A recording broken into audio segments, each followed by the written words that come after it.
Shalom, shalom bien-aimé, je vais tout de suite confier ce temps au Seigneur. Père, nous bénissons ton nom et nous te rendons grâce pour l'occasion que tu nous donnes encore de nous retrouver là pour parler de toi. Seigneur, je ne suis pas là pour impressionner quelqu'un, je ne suis pas là pour qu'on dise qu'il sait prêcher ou qu'il sait parler. Seigneur, ce n'est pas mon souci. Mon souci, c'est de transmettre ton message, d'être fidèle à ce que tu m'as dit. Permets que ce temps te soit agréable et que, Seigneur, le message que tu veux passer passe au nom de Jésus. Amen. Que le nom de Jésus soit béni. C'est une joie encore de vous retrouver. C'est une joie d'être encore avec vous aujourd'hui. Et merci à tous les abonnés. Merci à vous qui nous suivez sur YouTube, sur Facebook. Je prie que en cette fin d'année, la grâce de Dieu vous trouve là où vous êtes. En cette fin d'année, vos projets que Dieu a validés, vous puissiez les voir se réaliser au nom de Jésus. Si quelqu'un est dans le doute, je veux te dire que l'année n'est pas encore finie. Dieu m'a montré, m'a fait comprendre qu'en 2 minutes, il peut changer une vie. En 2 minutes, il peut changer une situation. Il a changé la vie du peuple d'Israël en 2 Rois. En 2 Rois, je crois, 17, quand ils avaient la famine. En 24 heures, leur situation a changé quand Élisée leur a dit, demain, à cette même heure, on aura de la nourriture en abondance, en somme. Et je veux te dire que le temps n'est pas encore fini. Dieu t'a promis quelque chose et 2021 n'est pas encore fini et Dieu peut encore réaliser. Tout va dépendre de la foi que tu vas mettre en ce qu'il a dit. Amen. Nous sommes dans la période de Noël et j'aimerais parler de Noël. Bon, je sais, je le répète chaque année, on est chrétien, on n'est pas idiot. On sait bien que la Noël n'est pas la naissance, enfin, la période de la Noël est fêtée n'est pas la naissance de Jésus. On sait bien qu'il n'est pas né le 25 décembre. Je ne vais pas rentrer dans l'histoire en disant que c'est Constantin, quand Dieu l'a... Enfin, je ne vais pas rentrer dans ça, le Dieu soleil, tout ça. On va laisser tomber. Il est quand même bien d'avoir un jour où on se souvient que Dieu a réalisé sa promesse. Donc, je veux te parler de ce Jésus-là, de cette naissance-là. Amen. La Bible dit que c'est parce que Adam a péché que Dieu a mis en place un plan de rédemption. La Bible dit que quand Dieu s'est rendu dans le jardin d'Éden, à l'endroit habituel où il croise Adam, Adam n'était pas là. Il a dit, où es-tu? Et depuis ce jour, Dieu est en train de chercher l'homme. Enlève le nom d'Adam et mets ton nom, mets ton prénom. Michael, Christelle, Josué, Élie, où es-tu? Où es-tu? Où es-tu? Abraham, où es-tu? Élisée, où es-tu? Joseph, où es-tu? Michael, où es-tu? Dieu cherche l'homme depuis ce temps. C'est pour ça que la Bible dit que on ne vient pas à Dieu si c'est Dieu qui nous attire. Et Dieu a mis, depuis ce jour-là, un plan où il recherche l'homme, Il est passé par Abraham, par Noé, et il a sauvé Noé et ses enfants. Et ils ont repeuplé la terre. Abraham, la première Abraham que par toi toutes les nations seront bénies. Et après, il est passé par Moïse, et puis il a envoyé la loi. Et quand on cherche bien, la loi avait dit orienter vers, la loi avait dit diriger vers. Donc la loi était venue aussi pour nous orienter vers Jésus, pour nous préparer à l'avènement de Jésus, à la venue de Jésus. La loi n'a pas sauvé l'homme. La loi a plus fait du mal à l'homme parce que l'homme avait du mal à suivre et le sang des animaux venait couvrir le péché. Mais Dieu avait besoin que le péché de l'humanité soit effacé. C'est pour ça qu'il a donné Jésus. On comprend que Jésus est venu pour une raison. Jésus est venu pour un but. Et pour que Jésus vienne, il fallait qu'il naisse. La Bible dit qu'il a fallu que Dieu lui-même vienne dans sa propre création, en Emmanuel. Il a fallu qu'il vienne en Marie, pour que Jésus naisse, pour que Jésus vive avec nous, pour qu'on puisse nous montrer le chemin. Amen. Et c'est ce Jésus-là dont je suis venu te parler. La Bible dit en Jean 3,16 que Dieu a tant aimé le monde qu'il a donné son Fils unique, afin que quiconque croit en lui ne périsse point, mais qu'il ait la vie éternelle. Bien-aimé, Jésus est venu pour ça. Amen. Aujourd'hui, on nous présente un Jésus que je ne reconnais pas. On nous présente un Jésus que je ne connais pas, que je ne vois pas dans la Bible. Amen. Aujourd'hui, on nous parle d'un Jésus qui est venu pour nous rendre riches. Bien-aimés, avant que Jésus ne naisse et qu'il parte à la croix, il y avait des riches. Ils étaient là, ils étaient déjà riches. Ils avaient leur pratique, ils étaient riches. Mais Jésus ne peut pas venir que pour ça. Dieu ne peut pas donner son fils que pour te rendre riche. Il y a un problème. La richesse peut être une bénédiction qui est une conséquence de ta vie avec Jésus. Mais ce n'est pas l'objectif. Mais aujourd'hui, on en fait un objectif. Bien aimé, je vais te dire quelque chose. Toutes les fois où tu recherches Jésus pour qu'il te rende riche, tu es idolâtre. Tu es idolâtre. Tu ne viens pas à Jésus par amour pour lui, mais tu viens à Jésus pour ce qu'il peut te donner. Tu es idolâtre. Ce n'est pas de ce Jésus-là dont je te parle. Jésus n'est pas venu pour que tu sois prospère. Non, il est venu pour autre chose, tout autre chose. Dieu ne va pas venir sur la terre en la personne de Jésus juste pour que tu prospères financièrement, matériellement et autres. Peut-être pour que prospère l'état de ton âme, peut-être pour que ton esprit prospère, mais pas peut-être prospérité matérielle. Amen. Les gens qui ne sont pas enfants de Dieu, les non-enfants de Dieu, ceux qui pratiquent d'autres religions, ils sont aussi prospères et riches. Amen. Mais ce n'est pas pour ça que Jésus est venu. Il n'est pas venu pour que tu sois marié. Le mariage est une institution qui a été créée avant le péché. Même quand tu n'es pas enfant de Dieu, tu vas te marier. Si c'est ta destinée, parce que Dieu a béni l'humanité comme ça. Amen. En soi, le mariage même n'est pas une bénédiction. On ne va pas appeler ça bénédiction, en tout cas pas directement. Le mariage, c'est inné, entre guillemets, à ceux à qui Dieu appelle, ceux que Dieu appelle à se marier. Ça a été créé comme ça. Amen. Donc Jésus, sa venue, c'est pas pour ça. Tu ne vas pas aller à l'église pour que tu te maries. Tu ne vas pas rencontrer Jésus juste pour le mariage. Amen. Jésus n'est pas venu pour que tu sois reconnu, pour que tu sois prospère, pour que tu sois célèbre, pour que tu sois une star. C'est pas ça sa venue. Il n'a que faire de cela. Amen. C'est pas pour ça qu'il est venu. Le Jésus qui est né un jour, qui est sorti de Marie. Amen. Que Anne a porté. Amen. Ce Jésus qui a été présenté à l'église, à la synagogue. C'est Jésus qui, à 12 ans, a surpris même les pharisiens. Il n'est pas venu pour ton mariage. Le mariage, que tu sois enfant de Dieu ou pas, tu vas te marier. C'est pas pour ça qu'il est venu. Il n'est pas venu pour ta célébrité. Non, Jésus n'est pas venu pour ça. Mais aujourd'hui, c'est ce Jésus-là qu'on nous présente. Amen. Donc, Jésus est venu pour toute autre chose. Il est venu pour toute autre chose. Bien-aimé, si tu vas dans une assemblée, on te dit que Jésus est venu pour ça, que tu te maries, pour que tu fasses ces choses-là, c'est qu'on est en train de te tromper. C'est vrai, Jésus a dit tout est accompli à la croix, mais tout est accompli d'abord pour ton salut, d'abord pour ton âme, et les autres choses sont la conséquence de ce salut-là. Mais ce n'est pas pour ça que Jésus est venu. J'avais fait déjà une vidéo, j'ai dit Jésus peut, mais ce n'est pas pour ça qu'il est venu. Amen. Je veux te parler de ce Jésus-là. Je vais te parler de ce Jésus qui est venu, ce Jésus qui a marché avec nous, c'est Jésus qui est allé jusqu'à la croix, qui est crucifié. C'est de ce Jésus-là dont je veux te parler. Le vrai Jésus, Yeshua HaMashiach, le Fils de Dieu, qui est venu donner sa vie pour toi. Il n'est pas venu pour les accessoires, il n'est pas venu pour ce que tu appelles des bénédictions, il n'est pas venu pour ça. Donc si on t'a fait faire des milliards d'offrandes pour que Dieu te bénisse, c'est que tu n'as rien compris. Parce que la bénédiction de Dieu ne saurait s'acheter.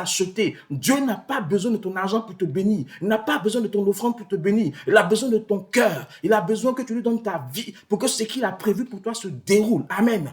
Les hommes de Dieu que nous sommes, on a fait des chrétiens des idolâtres. On a fait des chrétiens des gens qui veulent acheter la bénédiction. Donne telle somme et Dieu va te bénir. Donne telle somme et Jésus va te bénir. Non, Jésus n'est pas venu pour ça. Jésus n'est pas venu pour ça. Amen, amen.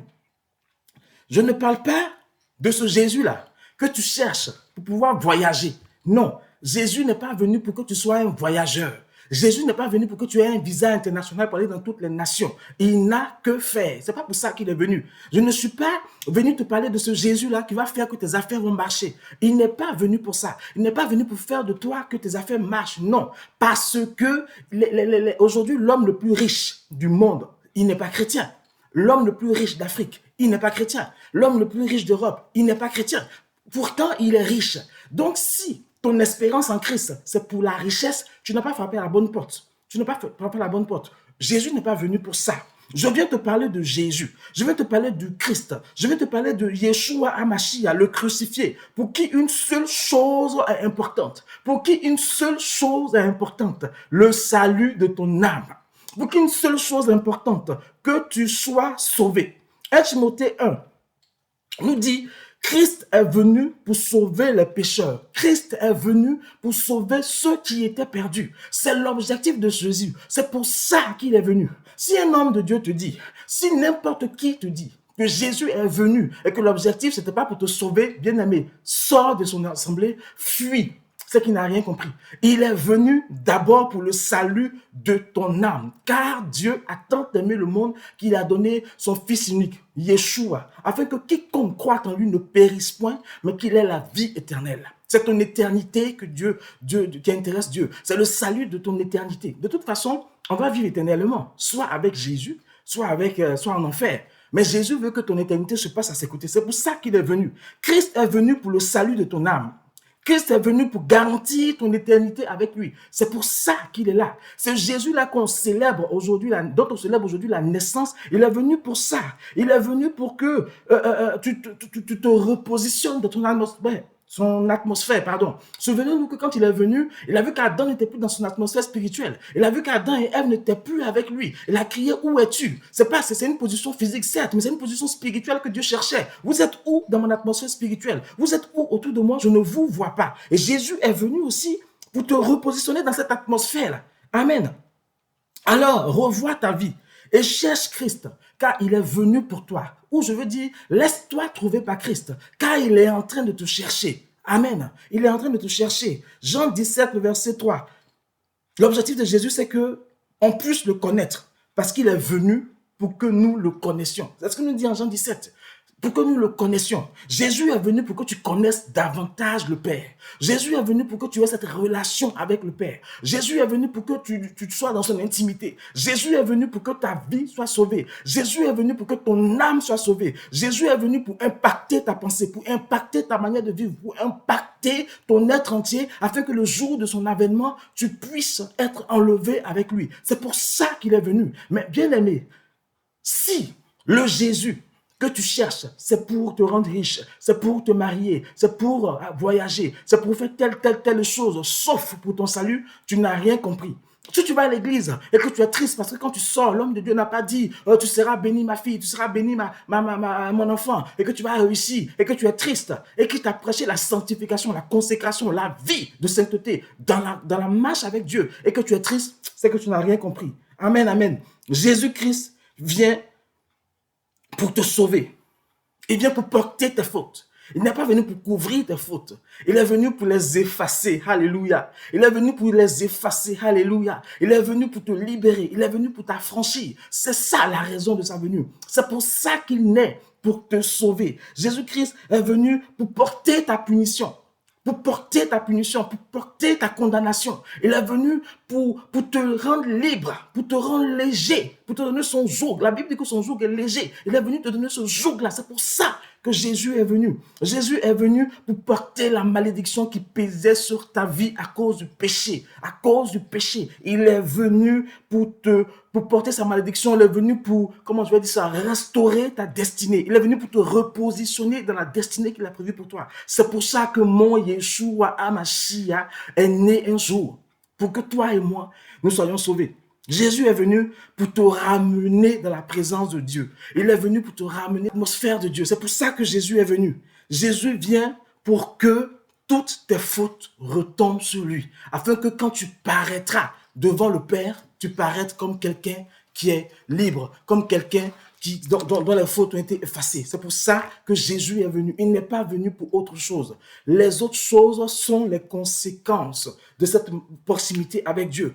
Tout ce qu'il a déroulé pour toi, il va les accomplir. Je rappelle que quand on est, on a deux destinées. Celle que Dieu nous propose et celle que le diable nous propose. Quand on donne sa vie à Jésus, on est dans la destinée que Dieu nous propose. Quand on donne sa vie pas à Jésus, on est dans la destinée que le diable nous propose.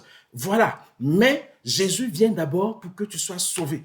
Jean 3, le verset 16. Car Dieu a tant aimé le monde qu'il a donné son Fils Jésus afin que quiconque croit en lui ne périsse point, qu'il ait la vie éternelle. C'est pour ça que Jésus est venu. Maintenant, je vais finir en disant que il faut qu'on fasse attention. Il faut qu'on fasse attention. Toutes les fois où on va te dire que Dieu veut te bénir, mais il attend de toi que tu donnes telle somme d'argent, bien-aimé, est le discernement. Toutes les fois qu'on va te dire Dieu veut te bénir, mais on attend de toi que tu fasses telle offrande, est le discernement. Dieu m'a dit, qu'est-ce qu'on pense que notre argent peut acheter la bénédiction qu'il nous donne, la bénédiction qu'il est pour nous? Est-ce qu'on pense que notre argent peut acheter ça?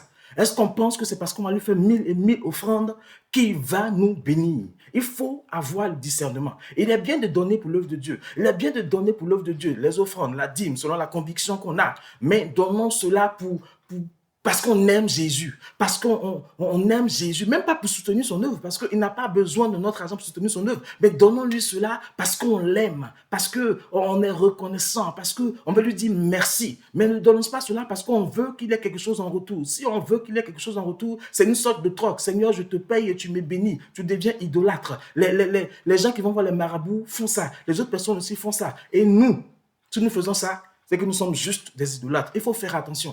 Jésus est venu pour nous libérer de tout ça. Jésus est venu pour nous affranchir de tout ça. Quand Adam était en Éden, il n'avait pas besoin d'aller faire une offrande à Dieu pour manger la pomme. Il n'avait pas besoin d'aller faire une offrande à Dieu pour nager sur le dos du dauphin.